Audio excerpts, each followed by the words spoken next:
नमस्कार, मैं हूं सुरेश झा। उत्तर प्रदेश की सियासत में भूचाल आ चुका है, खासकर भाजपा के अंदर खलबली मच चुकी है। 3 मंत्रियों समेत 11 लोगों ने भाजपा छोड़कर एसपी का दामन थाम लिया है। आखिर वजह क्या है? भाजपा के अंदर चुनाव से ऐन वक्त पहले खलबली क्यों मच चुकी है? क्या कोई साजिश तो नहीं है?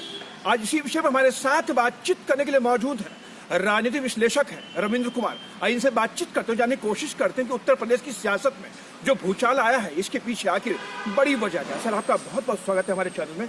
सर, क्या कहेंगे उत्तर प्रदेश में चुनाव से ठीक पहले जो भाजपा के अंदर जो भूचाल आया है, कोई साजिश तो नहीं, कोई बड़ी साजिश नहीं, ये समझिए कि एक तरह से योगी और मोदी की जो स्टाइल ऑफ फंक्शनिंग है उसके खिलाफ पार्टी के लोगों का विद्रोह है। मोदी जी जब 2014 में आए और आज हम 14 जनवरी को बात कर रहे हैं और 14 ही विधायक जो है पार्टी को छोड़कर, बीजेपी को छोड़कर, सरकार को छोड़कर भाग गए।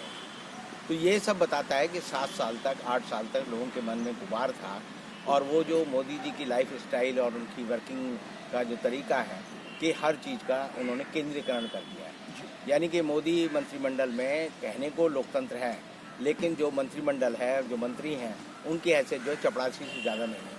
सांसदों की हैसियत ये है कि वो सिर्फ उनको डांट खाने को मिलती है जब पार्टी चाहती है, अन्यथा सांसदों को कोई महत्व नहीं दिया जाता। यूपी के बहुत सारे विधायकों से आप मिलें तो वो विधायक कहते हैं कि जो थाने का दरोगा है वो तक हमारी बात नहीं सुनता, उनको जो है भगा दिया जाता है। कोई भी सरकारी अधिकारी कोई भी काम जो है विधायक या मंत्री के कहने पर नहीं करता। आपको याद होगा कोरोना की जब दूसरी लहर चल रही थी तो मंत्रियों ने चिट्ठी लिखकर रो कर कहा था कि हमारी बात नहीं की जा रही, हमारे को जो है इलाज नहीं मिल रहा। और आपको याद होगा कि नोएडा के सांसद और दूसरे सांसद जो है और विधायक जो है सिर्फ जो है इलाज के अभाव में खुद मर गए। तो ये एक तरह का गुस्सा था 5 साल से जो लोगों का इकट्ठा हो रहा था, और जैसे ही चुनाव आयोग ने चुनाव की घोषणा की तो उनको मौका मिल गया अपना गुस्सा दिखाने के लिए। और जनता में जो रोष है ये उसका एक प्रकटीकरण है। यानी आम जनता बड़ी निराश है, परेशान है, क्योंकि जो मोदी और योगी की लाइफ स्टाइल है या उनका काम करने का तरीका है वो समझते हैं कि गोदी मीडिया को अपने साथ कर लो। और वो जो फर्जी सर्वे आप रोज़ देखेंगे कि योगी जी की 300 सीटें आ रही हैं, मोदी जी की लोकप्रियता 68% है, तो ये सारे जो सर्वे हैं जिनके ऊपर जो है मोदी सरकार समझती है कि हमारी स्थिति बड़ी अच्छी है, दरअसल धरातल पर जो है इनकी ज़मीन खिसक गई है और ये जो है रेत के डुए की तरह जो है एक एक करके इनकी जो ज़मीन है वो एक तरह से धंस रही है। सर, राजनीतिक हलकों में ये कहा जा रहा है कि भले ही उत्तर प्रदेश में विकास का काम हुआ हो, लेकिन इन चुनाव में सबसे बड़ा मुद्दा बन रहा है आपके महंगाई का, और दूसरा सबसे बड़ा मुद्दा है बेरोजगारी का। और लोग जो है बेरोजगारी से तंग है, महंगाई से तंग है।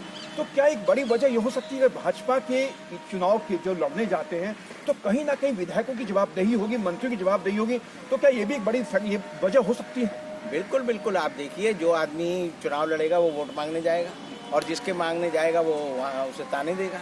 आप देखिए कि देसी घी के बारे में पिछले चुनाव में अरुण जेटली ने कहा था कि हम पंजाब में और यूपी में हर किसान के घर को जो है 5 किलो देसी घी देंगे, तो किसी को नहीं मिला। तो ऐसी हालत में आप देखिए कि तेल जो है, सरसों का तेल जो है वो 260 रुपये हो गया है, तिल का तेल जो है 365 रुपये हो गया है, जो देसी घी है वो 500 रुपये से ज़्यादा हो गया है, दूध जो है 65 रुपये हो गया है। तो आप समझिए लोगों की आमदनी नहीं बढ़ी है, और आमदनी ना बढ़ने की वजह से लोगों को स्थिति जो है इतनी बद से बदतर होती जा रही है कि उनके पास खाने के लिए उतने नहीं है। और दूसरी ओर क्या है कि उनके रोजगार छिन गए। अब यूपी में जो है 12 करोड़ लोगों के पास इस समय रोजगार नहीं है। तो और जो श्रमिक कार्ड सरकार बना रही है जिसमें 500 रुपये हर महीना सरकार ने देने का वादा किया है, तो ई श्रमिक कार्ड जो है 12 करोड़ लोगों ने बनवा लिया। इसका मतलब अगर उनको महीने में 500 रुपये मिलता है तो 500 रुपये से वो क्या करेंगे? तो महंगाई का सवाल, स्वास्थ्य का सवाल, शिक्षा का सवाल और बेरोजगारी का सवाल, ये जो है हर प्रतिनिधि से पूछे जाएंगे, और जो प्रतिनिधि इसका जवाब नहीं देगा तो उसको जो है जनता से या तो जनता उसकी बेइज्जती करेगी या उसे भगा देगी। चलिए, अब ये एक सबसे बड़ा अहम सवाल यूपी में ये निकल के आ रहा है कि अब योगी को लेकर बड़े भाजपा के असमंजस में है, क्योंकि अगर इस बार योगी जीतते हैं तो कहीं ना कहीं अगले प्रधानमंत्री के दावेदार होंगे, और अमित शाह और मोदी के बीच जो संबंधों के लोग जो खटास जो खबरें जो आ रही हैं, तो ये माना जा रहा है कि शायद कहीं ना कहीं एक गुट जो है वो इतना हावी हो चुका है और वो चाहता कि शायद योगी जो है उत्तर प्रदेश में दोबारा फिर से ना आए। तो क्या एक बड़ी वजह ये भी हो सकती है, ऐसी साजिश हो सकती है? साजिश देखिए, जो मोदी जी के साथ जो दूसरा आदमी है वो अमित शाह है, और अमित शाह मानते हैं कि जब मोदी जी जाएंगे तो मैं प्रधानमंत्री बनूंगा। और उनकी राह में सबसे बड़ा रोड़ा कौन है? वो योगी जी है। क्योंकि योगी जी अगर इस बार चुनाव जीत जाते हैं तो वो आप समझिए कि 2024 से पहले दिल्ली में प्रधानमंत्री बन जाएंगे।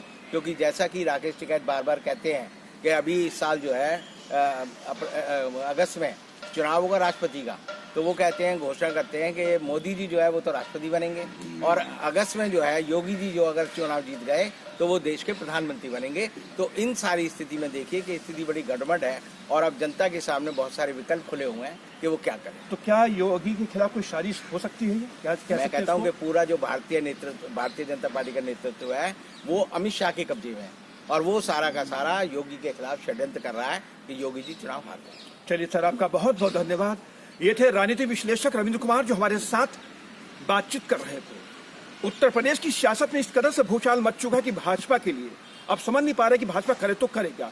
एक एक करके तमाम नेताओं ने भाजपा छोड़ के सपा का दामन थामना शुरू कर दिया और सपा का एक प्रकार से जो वजूद नहीं था वो उत्तर प्रदेश वजूद बनता जा रहा। सपा भी अब मजबूत होती दिखी, लेकिन कहीं ना कहीं इस सियासत में सबसे बड़ा जो केंद्र बिंदु है वो केंद्र बिंदु है योगी। और ये कहा जा रहा है, राजनीतिक हलकों में ये बात कही जा रही है कि योगी को कमजोर करने की वजह से शायद ये बड़ी साजिश की जा रही है। लेकिन साजिश कुछ भी हो, लेकिन कहीं ना कहीं उत्तर प्रदेश में भाजपा का खेल जरूर गड़बड़ाएगा। यहाँ प्रसन्न अजय के साथ सुरेश झा, न्यूज़ नेट, दिल्ली।